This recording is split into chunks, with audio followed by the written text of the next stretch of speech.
not how you think it should be done, but how God says it should be done. Okay. And so, point number three is love is a decision, not a feeling. It's not a feeling alone, like, oh, I love her so much. There's a stage called limerence. This stage of limerence is where the person can do no wrong. It's a honeymoon stage. You love everything about them, and then that limerence tends to move away, and the reality sets in. Doesn't mean that you won't have a lifelong love affair. What it means is that love affair is from clarity. You're not up in your head and just, oh, he's so great.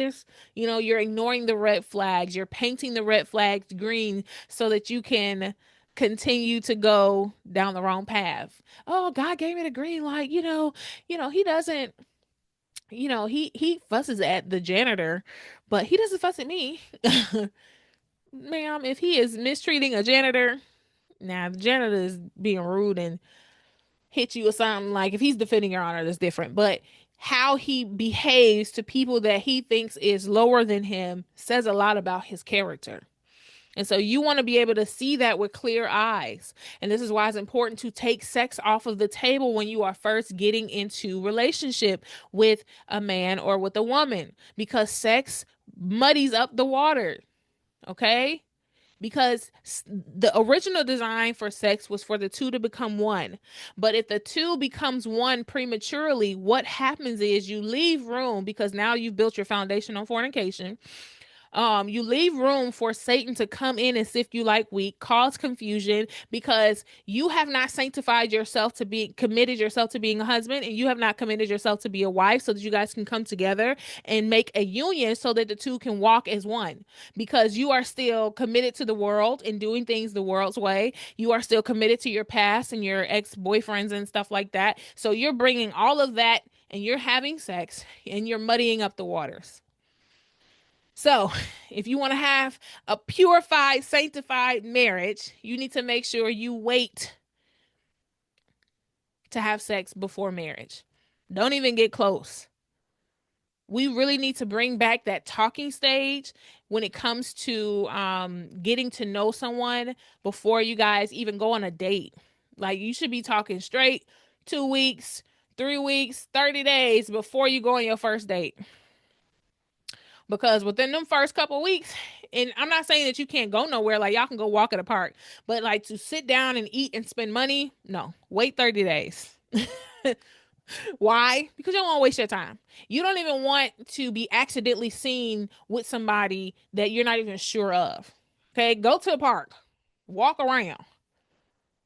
Stop trying to listen. It take a lot to for us women to get ready, and we got to put bras on, and men, y'all got to get haircuts, y'all got to clean the car, all the things. We not doing $200 dates no more unless we are sure about this person. Go for a coffee. Go to Barnes and Noble. You don't have to spend $200 to prove yourself to a person, because if you have to prove yourself to a person, you might want to, if you have to prove yourself to a person financially first, then that's a red flag. Because just because you can take me on a $200 date doesn't mean you can afford the lifestyle that I want to live. You could have borrowed that money from your friend. You could have got a cash advance off your credit card. Like, women, don't be so impressed by what he has financially. You should have your own money. You should have your own money.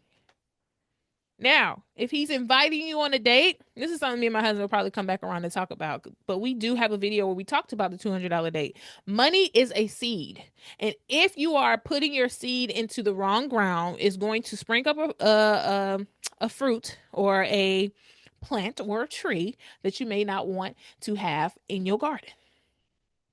So stop spending money, wasting your time, going out with someone you're not even sure of.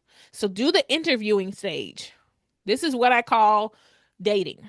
I call dating round 1, 2, and 3 of interviewing. And if you have ever applied for a job, you guys are putting your applications in for the role of being a husband or wife to this person, to Shanika University. to Shaniqua University, to Sarah University. You're putting in an application to work for this company, whoever, the company of Cedric. He's not an old person name. Anyway, you're applying to work somewhere because marriage is a this is a role now. This is a new position. You're applying to work here, and you don't just automatically get hired, right? You have to go through a process. You have to apply or send in your resume, or someone has to put in a word for you. Okay, that looks like, oh, I got a friend that I think you might really like, and then y'all connect. But even then, you still have to go through the interview process with them. So you have your hiring manager, and then you have your human resource. I think it goes human resource manager or human resource generalist, the person that like, oh, we saw your resume and we just wanted to set up an interview. They do the interview, they do a phone interview. So this way y'all gonna be talking for them 2 to 4 weeks before y'all go on a date. Then y'all set up a date, which is gonna be your in-person, it's gonna be your in-person interview. Okay. Then you guys ask deep questions. So on when you are interviewing for a job, they will ask you different scenarios. They want, oh, what's your favorite color? Like, no one cares. I want to know how you're going to respond. I want to see where your mind is at. And some people are professional interviews. This is why you have to know the right set of questions. And I have a resource to that I am developing the right questions so that you feel like you already know this person by the first date. Okay, y'all should be playing 21 questions. That's what me and my husband did. And I was like, listen, I don't have that kind of time. I done been divorced. I don't want to waste my time, and I don't want to waste yours. So let's get down to the nitty gritty. Have you ever had physical abuse in the family? Have you ever hit a woman? What are the things that I need to know going in, whether I want to deal with this or if I have the grace to deal with this or not? Men, you need to know if she is emotionally mature enough to raise children if that's what you want.